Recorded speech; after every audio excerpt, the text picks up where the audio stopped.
What's going on, everybody? Good afternoon. NBC's Thursday Night Football betting and DFS preview. Kyle Dvorchak, Lawrence Jackson. I am Vaughn Dalzell. As they're saying all right in the chat, we appreciate you guys. Let's get ready to cheer, not rumble, but cheer tonight. Should be a lot of offense, hopefully. But we got Conan. He's here. He's riding with the Chiefs. He says, everyone get your questions in the chat. Give us your picks. Guys, how we doing today? Lawrence. I like the shirt, man. I like the hat combo. Looking fly, brother. And with Kyle, man, what you got on there? You birds, fruit. What is it? What's on the shirt? I think it's floral. Yeah, it's a beautiful floral print. Celebrating. I got it in good on Monday. Had the Will Dissly call was really. I think I got bad bets. That's where the shirt came from. Yeah, it was paid for by Will Dissly. I think my bets were not good, and but the Will Dissly call was really all it needed. That's all you needed. I had to text you immediately as soon as it happened. I hadn't even turned on the game yet, and I'm getting Will Dissly text. Hey, that was magical, man. What was the best part about that game for you, Lawrence? Was it, in fact, Will Dissly scoring right off the rip, or was it, cashing Russell Wilson and still watching the Seahawks win?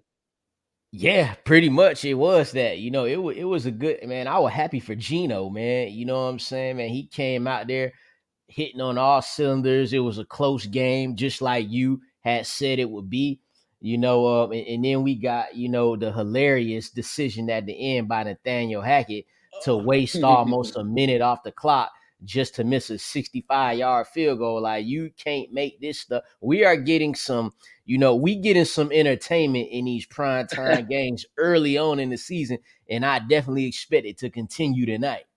Look, I think that was a terrible decision to just burn the clock and kick it. But the thing is, I was sitting pretty in DFS as that was happening, and I was like, hell yeah, ruin the rest of this game. I don't care. Don't hit the field goal either. Yeah, what a crazy, 64-yard field goal it was? Something like that. But I think he was 0 for 5 of 61-yard field goals or longer, 62-yard field goals or longer. So Russell Wilson, the right decision. I guess when you got to let your kicker deal with the win and you're getting paid all that bread, seems pretty easy. But I don't know if these coaches play Madden enough, man. You would learn clock management if you played some Madden in your heyday. You never let that much time roll off the clock. From Madden.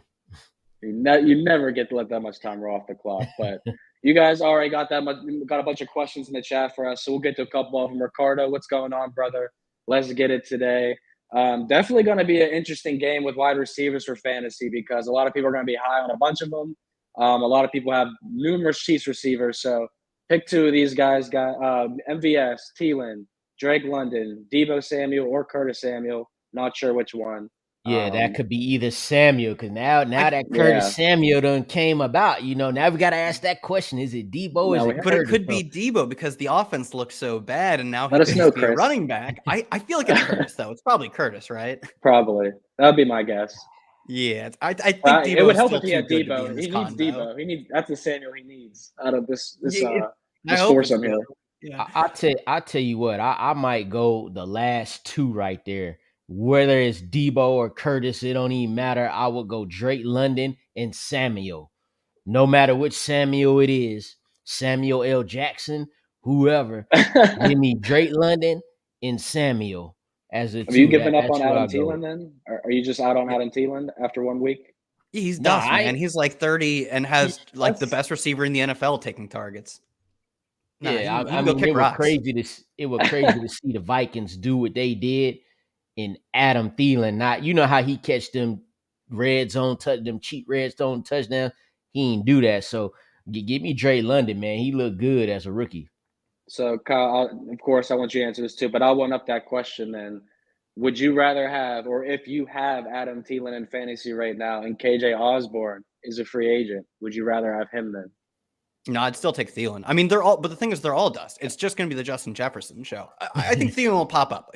He's not truly never going to be in your fantasy lineup again, but Justin Jefferson is such just this black hole of production where everything funnels to him. And then if not, it'll probably be Dalvin Cook for Thielen. So to me, I'm not cutting Thielen, but he's more in that bye-week filler, debate the flex kind of range than he is even for my wide receiver 2 or 3. For me, MVS in London, but Samuel is the next one up for me.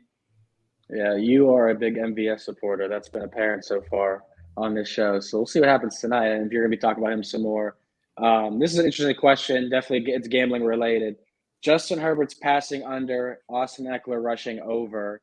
Are the Chargers going to be playing behind for most of the game? I mean, we saw the Seahawks not play from behind, that's for sure, and they were laying a bigger number to the Broncos. So you can never Mhm. expect a team to be playing from behind unless it's a Houston Texans, Atlanta Falcons-esque type team. But I will say, Justin Herbert's passing yards always a sharp line. Last week it was 279 and a half, closed at 283 and a half. He hit 279 on the head. All right, this line has moved up increasingly. While I do think Herbert's going to be a better bet in the passing than Patrick Mahomes potentially, I would rather take a completions or attempts number on Justin Herbert, primarily the attempts number to the over. Austin Eckler, always a question mark betting on him. What are your guys' thoughts on that? Well, especially when it comes to any Austin Eckler and rushing overs, you know what I'm saying? Especially after last week, um, I would say, like you say, the passing yards could be there in any event. We saw, Joe Burrow play a bad game last week and throw for 338 yards. We saw Yeah. Derek Carr um, play a bad game. He still had a high passing yards number. So I wouldn't. Justin Herbert is probably the last dude in the league I would be looking to take the under on his especially in a game like this when it's the highest over under of the whole week, you know what I'm saying? So Great point, too. that's my spiel on that.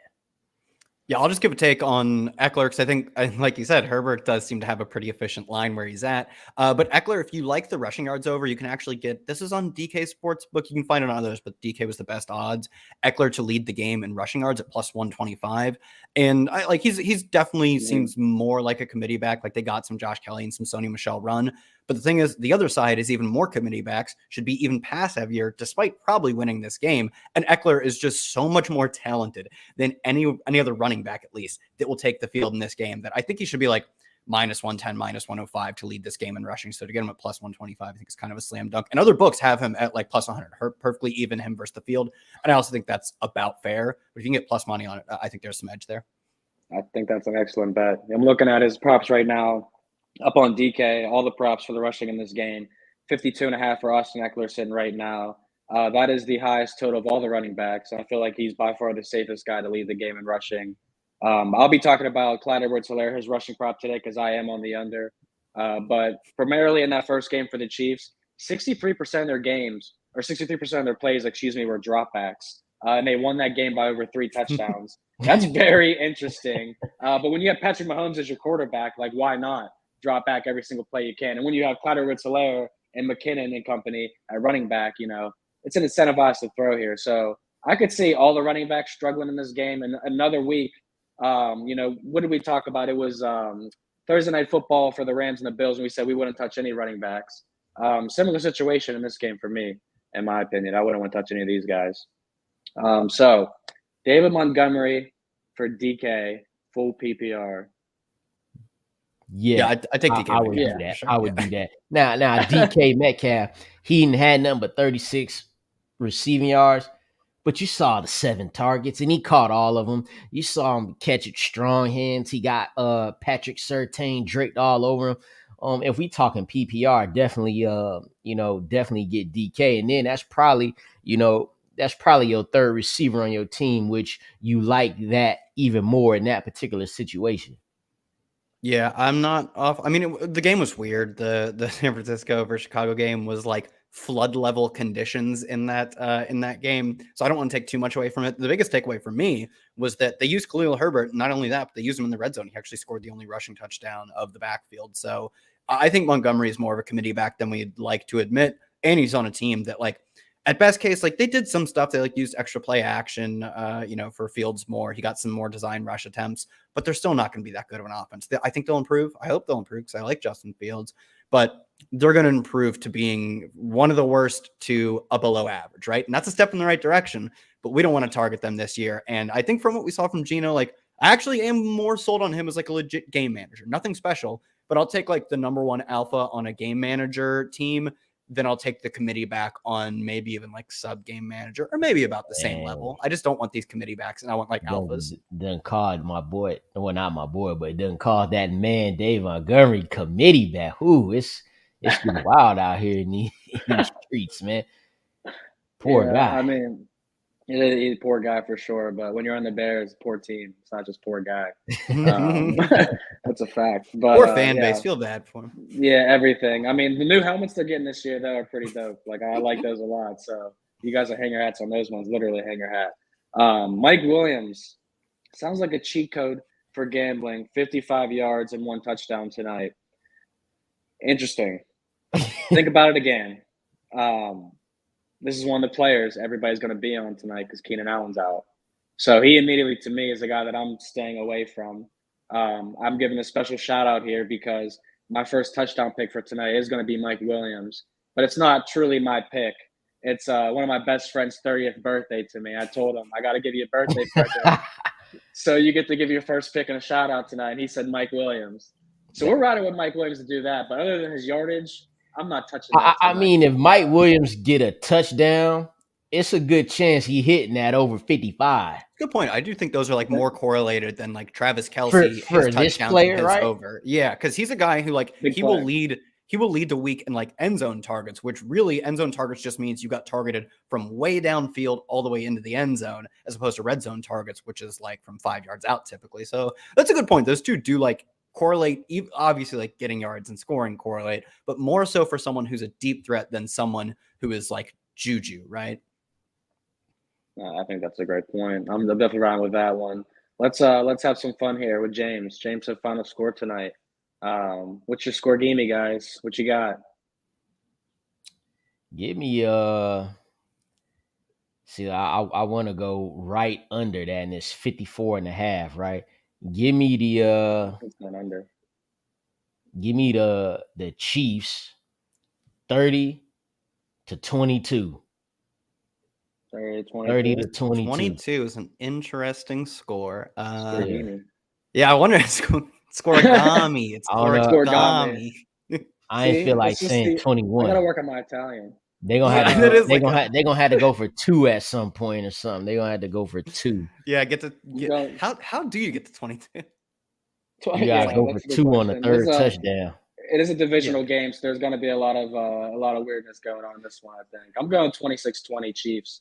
I think it's going under. I think the Chargers defense definitely improved from last year. Khalil Mack is a guy that we did not talk about nearly enough heading into week 1, and he definitely put his name on the market. Say that. I'll say 31-24 Chiefs as well. So you're the only one riding with the over in this game. Oh man, we all don't pick the Chiefs. That means yeah, I feel like the Chargers are the public bet tonight, but I don't know. I'm definitely interested in this one because Lawrence, you're high on this guy tonight, so we could definitely start laying out some of our bets, our props. Talk a little bit about Palmer, and you could diss Allen Robinson if you like. I'm definitely on the diss train now. I ain't gonna diss my man, but my man Brian and Chewy here. Love the name. So I'm gonna go Josh Palmer here, and he didn't do much last week. You could say the same for Mike Williams, but again, we just talked about it earlier. Everybody on Mike Williams, right? Just like we was all on Allen Robinson week 1, and it was dud. You know what I'm saying? So I'll go Josh Palmer here. He did play 75% of the snaps.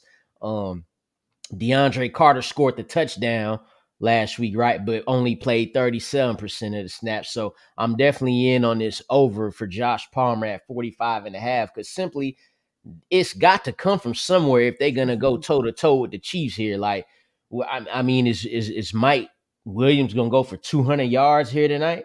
I mean, if he do, then come back to this clip and holler at me. But I don't think that's gonna happen tonight. So give me. I think it's Josh Palmer's done this before with Keenan Allen. So I definitely like the over 45.5, and I definitely like starting him in any flex spots that you may have if you're in need, because we are dealing with a lot of receiver injuries this week. T. Higgins, every Bucs wide receiver, CeeDee Lamb is missing his quarterback now. So a whole lot of things going on with receivers. So you may find yourself needing Josh Palmer. So let's get it on up and get it going. Yeah, I like that. What you think, Kyle? You riding with that too? Feels bad to now say that I will take Allen Robinson. I don't have the same level of passion for Allen Robinson as Lawrence does for Palmer. Robinson ran a lot of routes on an offense that we expect to be really good. That's all I can ask for. Yeah. He might be dust. Look, turns out the guy who's 29 years old and was garbage last year might not be good anymore. I think he is. I think he is. You think he's dust, or you think he's good still? No, he good. He good. Yeah, he good. Then, like let's start him up. Let's go. Yeah. We can't. I'm just going Palmer tonight, but season long, no way. Give me Allen Robinson. This is a very good game for Palmer, and the Rams get the Falcons, right? And that game might not see a pass attempt in the second half for the Rams if they're up big. It's like a 10-point spread, I think. So, oof. Yeah, it's gonna be interesting. I know a lot of people that were sharper, a lot of fantasy guys that were eyeing up Palmer tonight, waiting for that line to drop. So I think he has a chance to get in the end zone too. I'll say that. I know I feel comfortable taking Justin Herbert tonight over 1.5 passing touchdowns, not the over 2.5 though. I've seen that's moved a lot, but this is a very interesting topic from SoCal Slime. Travis Kelce, why can't I start Kelce tonight, especially when Duran has him on clamps all game? If you're drafting Travis Kelce, you should be intending to start Travis Kelce every single game. I'll say that. But he got the picture of Herbert right here, so I don't know. A bit of a conflict of interest he don't want to root on. for Kelce. He don't want to root for him. That's what it is. That is what it is. Yeah, no, I think that's safe to say. I will say this. I am on the Travis Kelce under 81.5 receiving yards tonight. That is on FanDuel. On DraftKings, I think it's down to, let me see, 77.5 right now. So people are definitely getting on the under. But as you said, Derwin James clamped up. They're definitely going to try and limit what Kelce can do tonight. In the past, 3 straight games said 90+ against them. What I will say is this. Now, we saw Kelce do his thing week 1. I think there's going to be so many more options in this Chiefs offense this game, particularly to spread the ball out. Like Sky Moore only had 1 reception last week. All right. And this week, I think we're going to see a lot more guys step up, the MVSs of the world, Hardman as well. And the Chiefs have a tight end that people are talking a lot about. I think his last name is it Gray? Fortson. Oh well, yeah. They have 2 backup tight ends. They've been using a couple more of guys. Yeah, they showed this. Fortson scored last week. Yeah, Fortson scored last week. He scored like once last year, I think, too, because the Chiefs always do this weird stuff in the red zone. But they used more 2 tight end in the preseason as well. And Kelce played a little less, even with, like, obviously he hasn't played in the preseason much, but even with the starters, he played a little less. Then we saw more 2 tight end in week 1. Noah Gray actually ran more routes than Jody Fortson. And Gray is like a pretty athletic, like, I mean, he's young. I think he's either a rookie or he didn't play at all last year, but he's like pretty young and athletic. So I could see them, given that they have so much uncertainty at their wide receiver position, playing a pretty strong mix of 2 tight end. Could be Gray, could be Fortson. They're both great showdown plays because everyone's playing Trey McKitty after he got like 4 targets last week. McKitty's just like a blocker. I'm not buying these 4 targets. So play any other. They're all bad. Like, right, Jody Fortson's probably not catching a pass. Noah Gray's probably not catching a pass. But neither is Trey McKitty. So just play the guys no one's playing that are still not great. And it worked with Walt Disley. Are we That's exactly the point. It's the thing, and it's prime time too. The prime time scores, the tight ends, and Dude, I mean, tight ends kill the prime time. It's unreal. Yeah. So I mean, I might sprinkle a little on Gray, maybe a little Forsett. We'll see what happens here. But yeah, I like Kelce under 81.5 receiving yards, down to 75.5. I think the line's really hyped up, and yeah, I do think he's the best tight end in the NFL, but I'm not willing to go that high on him here on a short week against a team that knows him pretty well. Yeah. He had a great game last week. You could see it like coming down a little bit. Yeah, we got a good question here. CH or AJ Dillon PPR? I like AJ Dillon against the Bears this week. I think he's fine in the end zone. Give me Dillon, man, all day, every day, Monday through Sunday, whatever it is. Give me Dillon. He scored a touchdown last week and the offense wasn't hitting on nothing. I expect him and Aaron Jones and Aaron Rodgers to the whole offense to just bounce back against Chicago at Lambeau. Give me AJ Dillon. think I'm going to break ranks and take CH. I think they're both committee backs, but I have no concerns that the Chiefs are like a top 2 to 3 offense.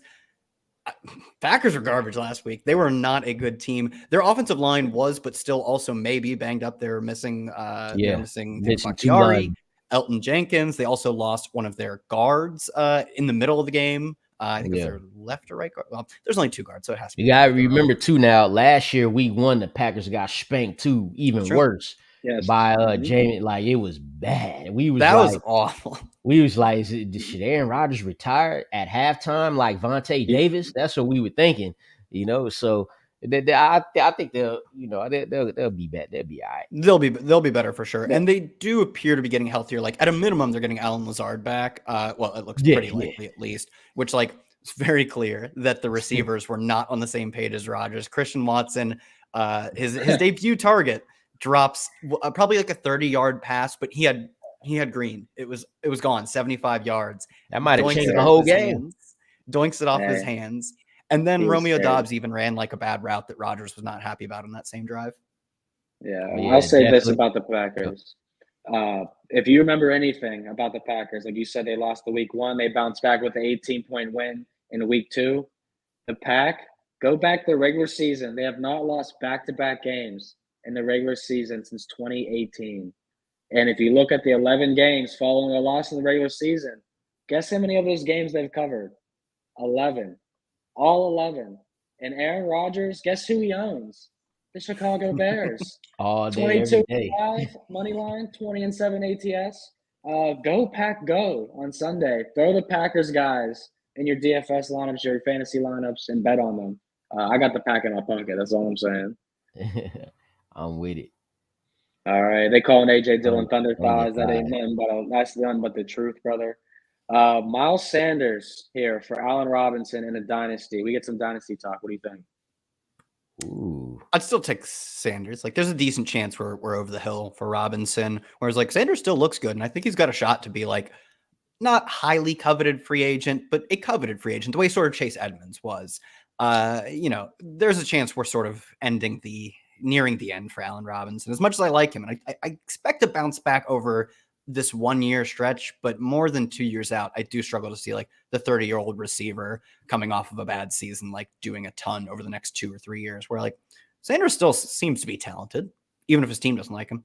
Yeah, I like the assessment and comparing it to the situation to Chase Edmonds, whereas he was able to be one of the top running backs in free agency, got him a little bit of money. Another team may value Miles Sanders a lot younger.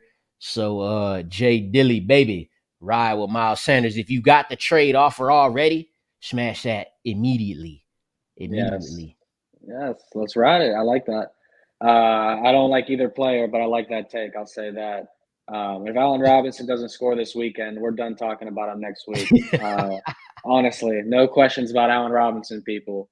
So as a reminder, every game is Thursday on the Amazon Prime, so you guys can get that out. Some people are talking about it in the chat. Tonight's game in particular, we might as well talk about it a little bit. I want to hear your guys' thoughts for sure. Kyle, I want to start with you. It's Chargers 4-point underdogs at the Chiefs. It's Arrowhead 54.5. The totals come up by a point. We've seen the Chiefs come out to 4.5, come back. No Keenan Allen. I mean, just overall, what are your takes, your thoughts, DFS, betting, anything, man? Yeah, I think it depends on where you look. This 54.5, because I think the score I predicted was 54 on the dot. So I guess I have the most marginal opinion to go onto the under. And I like the Chiefs in this game. I think the Chargers minus Keenan Allen looked pretty out of sorts last week. Like none of their guys got more than 4 targets. And DeAndre Carter, like a career special teamer kick returner, was out there being an impactful player. Like that's not a good sign. That means they don't know what they're doing with their guys. So I think the offense might struggle a little more than expected, whereas the Chiefs have a similar situation that they didn't know what their receiving room was going to look like. Didn't matter at all. Boat race the Cardinals, who have a bad defense, but you don't boat race and a below average, but not the worst defense without having your stuff together. So I take the Chiefs and the under here. Yeah, like you say, Cardinals ain't no defense to be bragging about. But what do you do in those situations? You run it up, and that's exactly what the Chiefs did. Now, the Chargers will get J.C. Jackson, a high-prize free agent corner signing back today. He did not play in week 1. Khalil Mack made an instant impact in week 1 to show people he still got it. Now they got J.C. Jackson. They got him back there with Derwin James. So they are locked and loaded. I believe Denzel Murray will play tonight as well. They locked and loaded on defense. So now, at least here early in the season, we'll get to see because this is where they put their money at, was the defense, because that was the issue. And could they stop the run? So they'll get an early test tonight with a team coming off scoring 44 points. Keenan Allen will definitely hurt them. And I don't think a lot of people are taking that into consideration in what he does, but I think you will see that tonight. And that's why I got the Chiefs, and I got the Chiefs covering. They looked a lot more in sync in week 1 than did the Chargers. The Raiders played a horrible game, and they lost it by 5 points. Like the Chargers almost blew that game. It was just the Raiders was playing so bad that like the Chargers couldn't blow it. So tonight, tonight I'm on ride with Chiefs Keenan tonight. Yeah, I don't know. I'm not going to make an official play on this game, but I do think the Chiefs are the right side. I hate playing the favorites on prime time. Maybe that's why I don't make it official. But my initial gut was Chargers. Got to take the Chargers plus the 4 points here. Doesn't matter if Keenan Allen's in or not. Because when I look at all the numbers and the trends and the history between these two teams with Herbert and Mahomes on the sidelines, I mean, the Chargers have given it to the Chiefs historically the past few years. One of those games didn't really count because it was a Week 17 game and the Chiefs rested everybody. But the other 3 games, I mean, The Chargers have led at halftime every single game. They've won 2 out of 3 of those. And you just look at what Herbert's done. It's been very impressive, but it's almost seems too good to be true. Like, how long is Justin Herbert and the Chargers going to lead at half every single time against the Chiefs? How often are the Chiefs going to have to come back? Because that first game when they met and they went to OT, Justin Herbert came in and kind of just caught the Chiefs by storm. They didn't know what they were facing at that time. And since then it has been hard to control him. But yeah, something tells me the Chiefs could win this game by double digits, and I would not be shocked. Would it shock either of you? No, not at all. Now, I will say this. Please do take the Chargers, because on shows like this, when everybody pick one team, we all lose. So, you know what I'm saying? So at least somebody got to get the W, you know what I'm saying? So please do, take those Chargers, at least take the points. Please take the points. Yeah, money line will be scary going into Chiefs Kingdom, that's for sure. I will note, FanDuel just dropped the Chiefs line down to 3.5, and the under is down to 52.5 everywhere within the past 5 minutes. So it looks like some heavy money or sharp money coming in on the under. Who knows? But it is primetime football. There goes my score, 30-22, right at 52. So there it is. There you go. They were watching the show and they're like, "Ooh, that's an under on 54." Yeah, FanDuel watching. Run me that check, baby. I like that. All right, before we get to some stardom sit-ems, we do have a couple questions in here. Alberto is making an appearance once again. Him or Jared Everett this weekend as the tight end? Kyle, what do you think about your boy Alberto? Yeah, let's ride with Alberto. Let's ride with Alberto. Look, I don't know if the team particularly likes Alberto. Wasn't really out on the first drive, but they basically got him into close to a full-time role after that. He was like top 10 or top 15 in overall routes run last week. And the passing attack was stunning. They were like 3rd in EPA per drop back last week. It was really good. The only reason that we don't have like 35 points on the board from that team is 2 fluky fumbles. So I think they're still an elite offense. I think they had some completely random mistakes like the fumbles and some mistakes that maybe are endemic of the team, like these just egregious, running the clock out. Like, what is going on there? Maybe it's Seattle, the environment. I know it is like one of the most like packed stadiums, but the fact that they got called for time multiple times, maybe they are actually like struggling to get some stuff together. But when you get Russ on the field, like he was playing well, he was playing hot. How much was the 12th man responsible for that though? That place, I don't know, but like insane.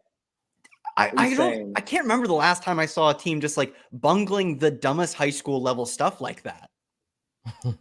They probably had the dudes up there in the stands with the the shirts off and paint on their chests and stuff like that. That's what they do at the young games, the high school. They was doing was that me. for Yeah, that was me. yeah. Yeah, it wasn't me. Lawrence is like, that makes total sense. That makes total sense. Albert O, you know what? I'm gonna ride with you on this Albert O, Kyle, because it seemed too good to be true for Gerald Everett tonight. It's like, Keenan Allen out. Mike Williams is the number one now. We're like, who's gonna be that number two? Maybe it's Josh Palmer, maybe it's Gerald Everett. Every time it seemed too good to be true for Gerald Everett, it ain't good at all. But then next week, when we ain't talking about him, he gonna have 6 catches for 70 yards and a touchdown, and then everybody picking him up again. So give me Albert O, because he got the reps. He got the targets. I know we got the little scare early in the game with Beck, 2 receptions for 52 yards off the rip, but that's all he ended up getting the rest of the game. Like he didn't do nothing else. Obviously, I think Albert O more vital to his offense, well, maybe him and Gerald Everett will have the same importance this week. But I'll ride with Albert O because I'm just too shook about Gerald Everett for all these years. Yeah, and again, reiterating to be careful about betting overs on a lot of players just because. Shout out to Johnny TV. Yeah, our boy. NBC Sports brethren. That's right. And Johnny gave us a winner in our Circa Vegas contest last week because he just stole my pick and took the Giants, essentially. No, I'm just kidding, Johnny. No, I love that pick. We got some picks coming this weekend. Like I said, I'm on the Packers. He likes the Saints. He was saying he likes the Saints against the Bucks. Me too. Money line.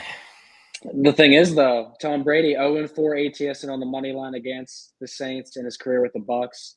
It's his. How long is that going to last? He's getting 1 win this season against the Saints. Is it here or is it at home?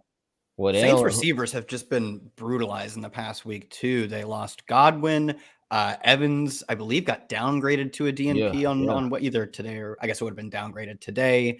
Russell Gage limited in practice. Julio back-to-back DNPs. I get that he's old, but you would like to see him practicing in some capacity at this point. And I do think there's a breaking point that if all of these receivers are dead, Brady isn't going to get the job done. We saw it in his final season in New England as well.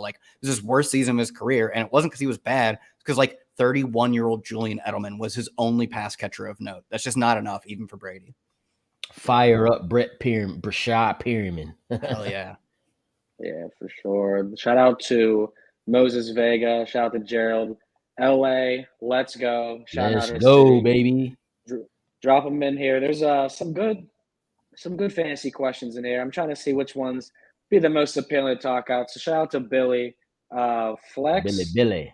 Half PPR. This is a tough one. Again, Allen Robinson. So what's with you guys?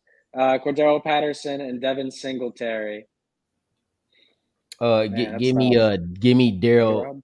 I'm sorry. Give me Devin Singletary here. I actually wrote about him yesterday in my Optimal Flex Plays article. He's clearly the preferred running back right now for the Buffalo Bills. He ran well against the damn good defense in the Los Angeles Rams. And, while Devin Singletary is not Saquon Barkley, obviously that Titans run defense looked really soft against the Giants last week. So I like the easier matchup for Singletary. I like that. Now he may get somewhere around 15 touches, but they're going to be quality touches out of him. He's held off James Cook up until this point. Zach Moss is going to get his run as the little, stocky little running back. Give me Singletary out of them too. Cordero Patterson, I don't know if he's going to get them type of carries this game and have that type of success in LA versus a Rams team who pissed off. And then I'm not going to even explain why I'm not starting Robinson above these two. Devin Singletary, Billy. Yeah, Robinson was easy to roll out for me too. I'll go Singletary as well. I think it's close between Patterson. I thought Patterson's role in week 1 was really good, but one of these guys plays for the Buffalo Bills and one of them plays for the Falcons. So I'll just take. I would say this too: monitor the Damian Williams. You know, if they go into Sunday with Cordero Patterson, Avery Williams, and yeah, they'd bring up Algier, I assume, and they dislike him so much they scratched him healthy for last game. Yeah. So he wouldn't be getting touches. I'd be shocked if Avery Williams gets more than like Lizzie 44 does not like any backs in the. This is what I say about the Buffalo backfield, right? This is why I say I like Singletary. It is a committee, and it could get scary, especially when you get near that goal line, because it could now be Zach Moss or Devin Singletary, and at some point James Cook. But you want the, you know, if it comes down to it, you want the lead back in the committee on a top 3 to 4 offense in football, if not the best offense in football. When you're on an offense that move the ball and score like that, you want at least one of their running backs. You just don't want them to be, you know, the main part of your fantasy. You don't want to measure running back one. You know what I'm saying? Yeah. No, I agree with that completely. And I'll make the point on Singletary. 18 routes ran last week in a game where they were leading for the majority of the game. Yeah, you like that. You like that a lot. Everybody in the chat, my man, The Tool, my man, Billy, Eddie Nash, Coach Chad, we're going to get to all your guys' questions. But first, we got to hear from Kyle and Lawrence, who's their stardom and sit-ems this week. All right, because you guys have been pretty solid. Highest score prediction, we've been pretty bad. But Melvin Gordon did fumble a couple times for you guys. So let's get a winner this one. So who wants to start? Who's kicking it off? I'll let it rip. I had one we already talked about, so I won't belabor the point. Josh Palmer. All summer, we heard indication that Palmer had beat down Guyton as the 3 and that he'd have a pretty strong role in the offense. I think last week, Carter came in and made the thing kind of a mess, but Carter is my sit. I don't think that's like a long-term plan. And by long-term, I mean from last week to this week. I don't think the plan is for him to play a significant role. And I think his role probably from last week gets gobbled up by Palmer. And we see Carter fall by the wayside. So Carter is my sit. If you saw his, your box score chasing from last week, I'm not playing him. And I think Palmer's solid. He's probably a good wide receiver 4 flex type of guy. I'm going to sit the Kansas City Chiefs leading rusher, Isaiah Pacheco. Yes, the leading rusher for the Kansas City Chiefs, who ran effectively in week 1 to carry 62 yards and a touchdown. He was gashing them boys all over the field when the game was already in hand for the Chiefs. Yep. Now, Clyde Edwards-Helaire, he ran effectively as well. They didn't have a lot of carries, but he ran well. Jared McKinnon, he ran well. I just don't want people to get caught up in that box. Now, he's going to get some reps. He ended the first half. This is the thing. He ended the first half when it was still, a competitive game with 2 carries for 2 yards. We don't love that, baby. You might look at that box score and be like, damn, he was balling, but we don't love 2 carries and 2 yards at halftime on one of the top offenses in the league. So don't get fooled. Don't get tricked. Sit that, man. As a matter of fact, this is the last Chiefs running back you start. Hell of a kick returner, though. And that leads me to start Jared McKinnon. I didn't want to, I was going to say Juju, but we already starting Juju. If you're looking for, a little deeper, maybe you in a 14-team league, maybe you playing DFS right here, I'm going to go Jared McKinnon here. Much higher snap share, obviously, than Isaiah Pacheco. 3 receptions for 28 yards in a game, again, where the Chiefs blew out the Cardinals. And he took his 4 carries for over 20 yards as well. So if he could get 4 to 5 carries, get 20 or 30 yards, get those 5 receptions, the key will be the touchdown. That's where you'll get your payoff. You gotta hope he's that running back that's in the game when the Chiefs get into the red area, because when they do, they're dialing up anything. They're gonna give the cheap touchdown. You saw Clyde Edwards-Helaire get a little flip touchdown, pass catch from Patrick Mahomes. That could be McKinnon. I think 10 touches for McKinnon will give him enough in this game to be effective. I completely agree with that, and I'm I hope that happens because, as I said, I'm on the Clyde Edwards-Helaire under for his rushing yards. I got it at 48.5. It's down to 45, 46.5 in a lot of places. Still playable. I think McKinnon could see an increased role. Him and McKinnon and CAH had, about 90, 95% usage in the first half with snap share. You saw Pacheco get a couple carries, like you said there. I've been practicing, Kyle.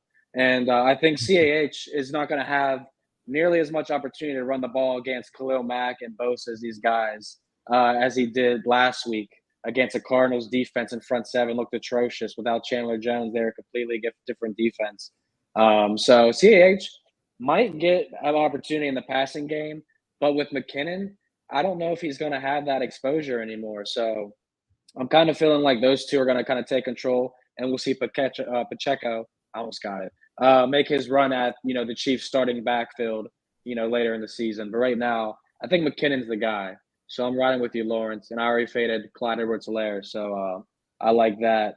Kyle, what do you want to give a prop, or you want to tell them your guys' collaboration once again for highest player to score? Because Yeah, you guys this one continually easy. pick Go the same ahead. person. I think I threw mine down first. That's on Lawrence. My highest in PPR, and I think this could even extend down to like half PPR, is Austin Eckler. He just thrives in the type of scenario in which it's a high scoring environment and his team is not in a lead, because he's that type of back. He's the type of back that as long as his team is playing in a competitive game, he's an elite bell cow back other than like 1st and 10 on the 50-yard line. And those are the touches we do not care about. They use them in the red zone and they throw to him. And now they have even more incentive to throw to him in a game where they're underdogs and missing Keenan Allen. So I think Austin Eckler, especially if you're trying to like be a little unique, right? Like obviously the correct answer is like Patrick Mahomes, but if we want to be a little interesting about it, I like Austin Eckler. Yeah, and I share those same thoughts. I mean, this is a guy who could go here, 10 catches for 71 yards, but still have 39 yards rushing. In fact, the prop that I'm fading has to do with Austin Eckler. And while I do think he'll be the highest fantasy scorer, I'm taking the under on 53.5 rushing yards. Ooh. So I'm fading the over 53.5 rushing. And I'm going under. This is why he didn't run well last week. Now I commend the Chargers for trying to establish that run. Now, but 14 carries for 36 yards versus them Raiders, that ain't gonna get it there. So I see Austin Eckler getting his work through the passing game this week. Now, the Cardinals, on the other hand, James Conner last week, he didn't run well against this Chiefs defense either. So when you combine the fact that the Chargers weren't able to, get up in there with Austin Eckler last week versus in a game they were dominating, you come into this improved Chiefs defense, well, particularly in the front seven, right? They held James Conner under 30 yards rushing. In fact, no Cardinal had 30 yards rushing at all. Kyler Murray led the team with 29 yards rushing, and that was scrambling included. So give me the under on Austin Eckler, 53.5 rushing yards. But I do think he makes his mark as usual, like he does through the passing game. No, I think that's a sharp move too. And I see, Kyle, I know you got another look on a running back too. I do want to encourage you guys. Mind if I drop my team in here? Is that even a question, bro? Of course. Drop your team in here. Come on, guys. I see you guys got a lot of questions we're going to get to. Let's get some more plays, though. Kyle, who are you fading and who are you backing in tonight's game? Yeah, I have a similar fade to you, but I feel even more confident about the angle I have on it. CH 67.5 rushing and receiving yards combined. Under is -110. And I think it's specifically because I agree that Jerick McKinnon seems like he has a pretty strong hold on this third down, passing down type of work. He was the one who they were splitting the backfield with in the first half before they, said we're up by 30, just let Pacheco have it and run away with it. But it looked very clear that they were going to try to get McKinnon, who was incredible down the stretch last year, involved through the air. So I think if you can lump in his receiving prop to a rushing prop that I also would take the under on, it's even more value there. But I also part of it is that I don't think he gets to his rushing prop either. So we're both, big anti-CH for this game. When the stars align, it seems too perfect to be true. So let's see what happens tonight. I'm expecting 40 rushing yards and it to be just a nail biter to the very end. So roll with that one. I like your overplay though. Again, you're in love with this guy. I don't know what else to say about him though. MVS, good value though. Oh, Yeah, that's great value. I was surprised you could get juice on this because he's clearly starting in 2 receiver sets. And interestingly, MVS always in, the Aaron Rodgers offense was strictly a deep threat. They used him as like the highest ADOT in the NFL every single year. And his first game with the Chiefs, it's not a huge sample, but he had like a 5 or 6 ADOT. There was clearly a guy who they were more interested in scheming touches. And it makes sense. They paid him, it was 3 years, $30 million. He's not just a one-trick pony. At least that's what you believe if you're paying him that much money. So I think they're going to use him more across the entirety of the field as opposed to just deep threats. And that makes the 3.5 a pretty low number for a game that should just be tons of plays back and forth, high pace. So to me, 3.5 at juice is pretty good value there. Oh yeah, no, I think that's definitely, you can get easily, 6 targets in the spot, if not a little bit more than that. We already said Chiefs drop back 63% of the time week 1, so MVS should definitely get his looks. Great value on that. Obviously I gave out Travis Kelce's under receiving yards, but we do long shots too here. This one doesn't seem like a big long shot compared to what you guys got though. But I think plus 205 odds is pretty good value for the Chiefs to win both halves in this game. Like I said, it's been ultra competitive every single time they play. The Chargers have let it half every single time. And that's only going to be able to be sustained for so long, especially when you're going to Arrowhead. So I definitely saw value on this one. If you want to sprinkle and get some plus money there, I think 205 is definitely worth that. And like I said, my only other plus money play for a sprinkle would be Mike Williams to score. Shout out to my boy Denny. Happy 30th birthday, you old man. But definitely think there's an opportunity there for Mike Williams to get in the end zone.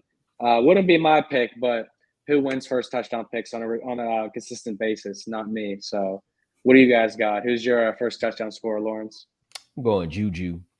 I see Juju making this first touchdown, and then he gonna do the little AB dance. You know what I'm saying? Get in there and do that. He had a really good game last week, 6 catches for 79 yards. In fact, if he scored last week, we probably be talking about him a little bit more. It's being like, oh man, Juju is that guy. I mean, we kind of feel like he is already the receiver to have in the Chiefs offense, but I can see him. I like to see him get touch pay dirt tonight, baby.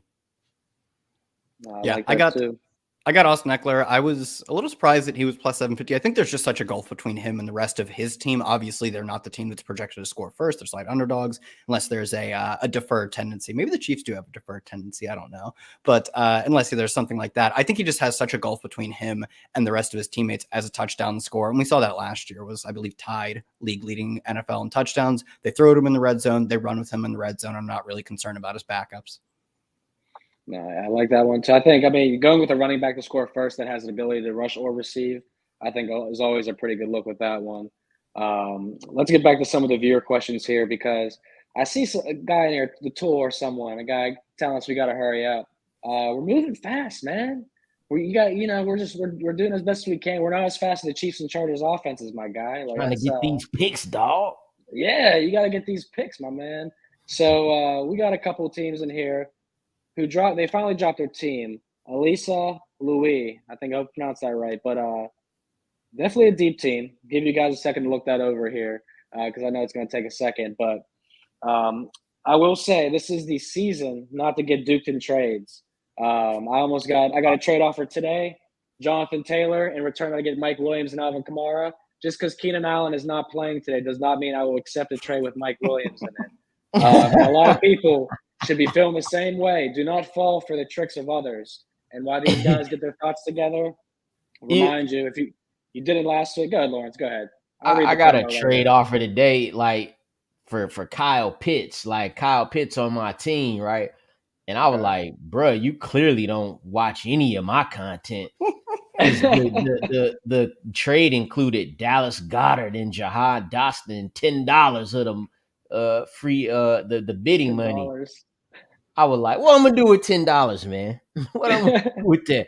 But this team that Elias has here, the team definitely yoked up. You got Saquon and Kamara, Kamara didn't do well week 1. He'll bounce back. Then you got the great equalizer if everything goes wrong in Cooper Kupp. I kind of wish you'd have kept Pitts, but it worked out because Michael Thomas got them 2 late touchdowns. So in no means in bad shape. And you know, you got Curtis Samuel too. To have him on the bench is nice as well. I don't see any other running backs on the bench, or you got James Robinson there. That's nice to have, and just, you know, keep Elijah Mitchell in that IR spot, man. Yeah, you can probably cut Kadarius Toney. It hurts because I think he's really good at football. You watch him play last year, and you're like, "Oh, this guy can't be tackled." And then if you're a nerd like me, you go to the spreadsheets, and people who track tackles are like, "He also can't be tackled." Everyone kind of agrees that he's incredible.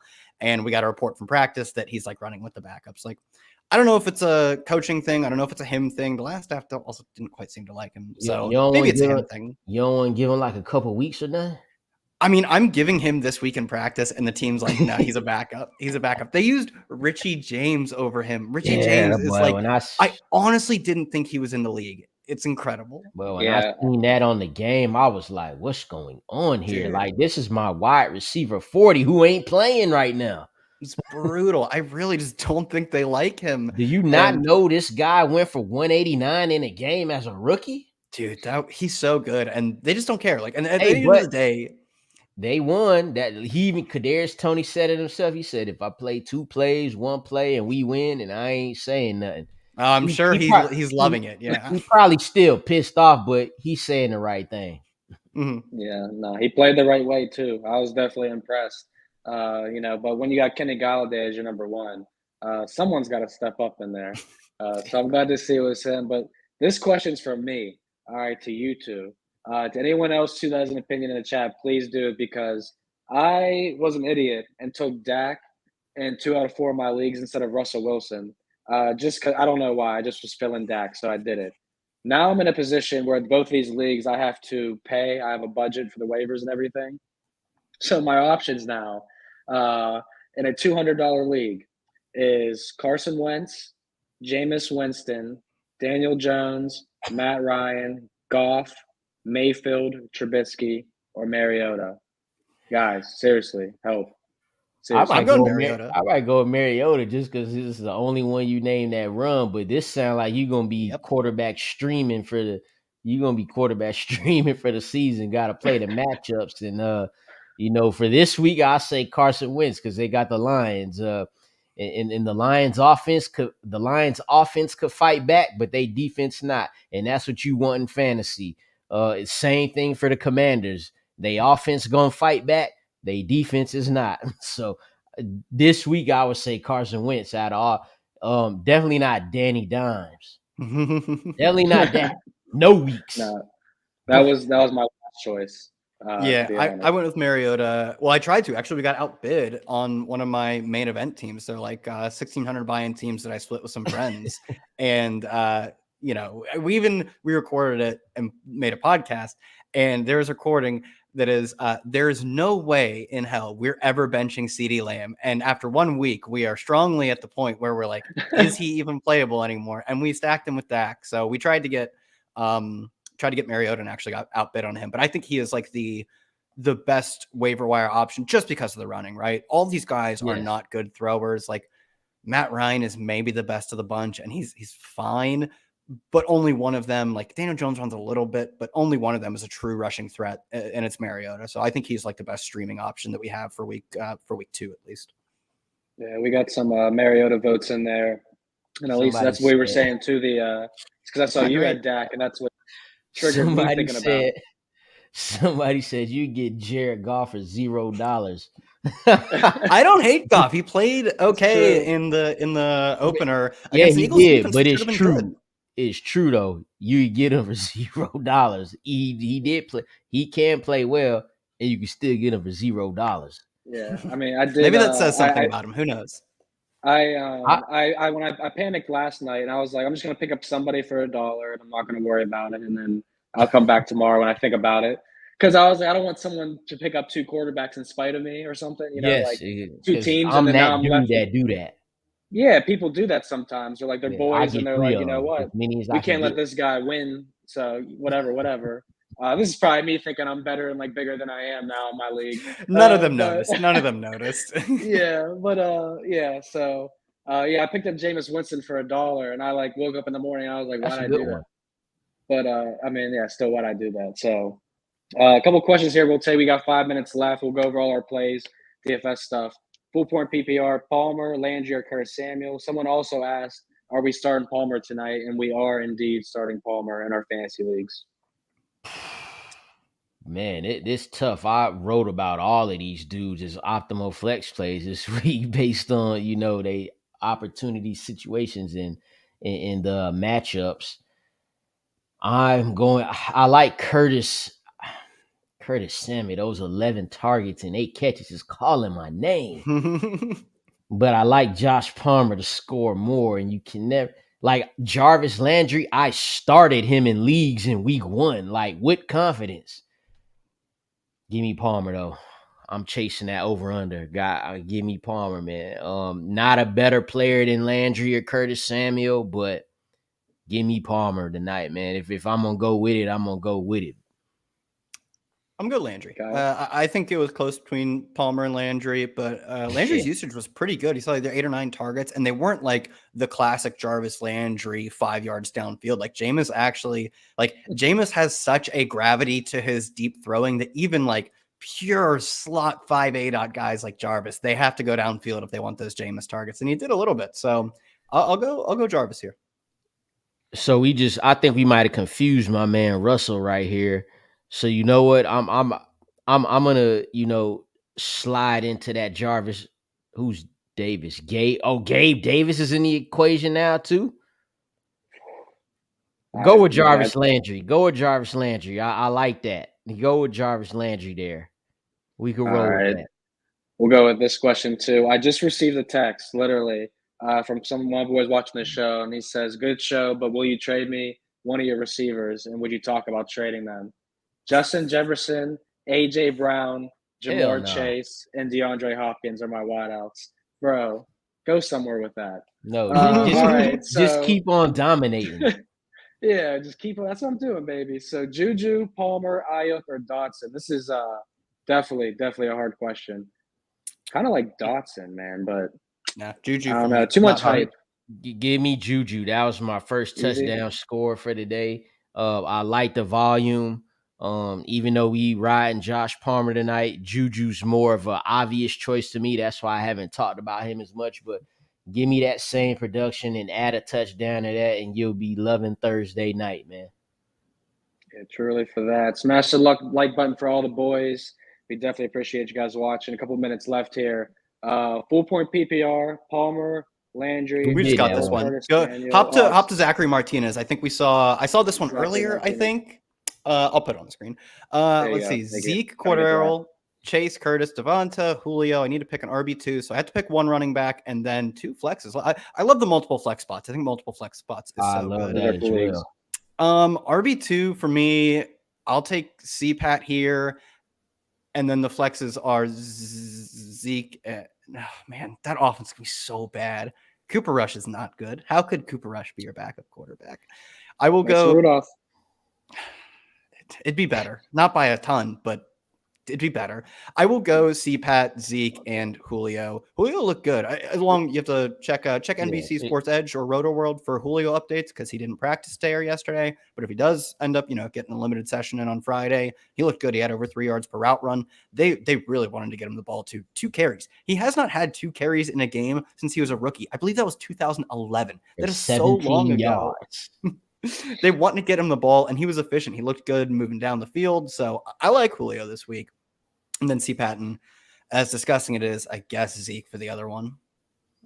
He said, I guess. Julio Jones had 2 of his top 3 speeds in the past 3 years in week 1 this season against the Bucs. We love that. Julio. He's back, baby. He is back. But, definitely appreciate you guys. We will run through our plays very quickly. I do want to remind you guys about the Roto World League and the NBC Sports Digital app. If you go get the app in your app store, it's Sunday Night 7, SN7. You can win up to $100,000 playing against Lawrence, playing against Kyle, playing against other fantasy experts. Again, just download the NBC Sports Edge app or Sports Predictor app, Roto World League. You got to sign in and hit Roto 22 and you get to play. So I am playing Clyde Edwards-Helaire under 48.5 rushing yards, good at 45. And I'm on Travis Kelce under 81.5 receiving yards. down to 75. I like the Chiefs. Guys, run your plays, your officials, whatever else you like, and give your shout outs. Josh Palmer over 45.5 yards. Austin Eckler under 53.5. Give me the Chiefs covering. I have under on everything CH based, over on MVS. You can get, I think it was MVS to get more receiving yards than Mike Williams. I just like the MVS distribution there, and you can get pretty good odds on that on DraftKings. And play Jerick McKinnon in DFS. Yeah, no, I like that a lot. And you could definitely, I saw that play of yours. It's still on DraftKings for over plus 200 for MVS to have more receiving yards. And who was it again? Mike Williams. Mike Williams, that's right. I was about to say. It sounds crazy when you say it, but when it comes from Kyle Dvorchak, it doesn't sound that crazy, especially when it's when it's MVS. Long shot, Juju, 2 touchdowns, plus 1,000. Let's go. Let's go. Let's get it. I love it, guys. So make sure you guys subscribe, like, hit that button for us. Kyle tweets here on Twitter. That's Kyle Dvorchak. Lawrence Jackson, Lord Don't Lose on Twitter. I am Vaughn Dalzell at V Money Sports. Make sure you follow the guys. We're going to be back Monday night for 2 Monday Night Football games. Yes. It's Bills versus Titans and Eagles versus Vikings. What? It's going to be insane. So we might have to make that show a little longer. We'll talk to NBC about that one. But Gang of Characters will be back. You guys won't want to miss us. Best of luck with your lineups tonight. Best of luck with your bets. And we'll see you guys next time.